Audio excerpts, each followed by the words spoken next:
თურქეთის პირველმა პირმა პრინციპში ისე მოახერხა, რომ კვლავ გაიბრწყინა გეოპოლიტიკის ერთ-ერთ მთავარ სცენაზე და მოლაპარაკებები ისეთი საკვანძო საკითხზე, როგორიც არის რუსეთ-უკრაინის ომი მიმდინარეობს სტამბოლში, ისევ სტამბოლში გაიმართა და ჩემი რაც ყველაზე საინტერესოა, ბატონმა ერდოღანმა გაკეთეს ის განცხადება, რომ იქმნება ახალი გეოპოლიტიკური რეალობა, განტოლება, ასე თქვა მან, სადაც ერთ-ერთი მთავარი პერსონა და ერთ-ერთი მთავარი ცენტრი, ეს არის თურქეთი, რომ თურქეთი გადის სრულიად ახალ გეოპოლიტიკურ სიმაღლეზე, პოლიტიკაში, დიპლომატიაში, ეკონომიკაში, ტურიზმში და ასე ვთქვათ, სხვა სფეროებში, ან ნებისმიერ სფეროში და უფრო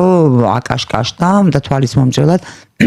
კაშკაშებს თურქეთის ვარსკვლავი ასე ამბობს მისი პირველი პირი ამ ქვეყნის და ასევე აღნიშნავს რომ ამ ბოლო დროს ის ტელეფონით ესაუბრა პუტინს, ტელეფონით ესაუბრა ტრამპს, მაკრონს,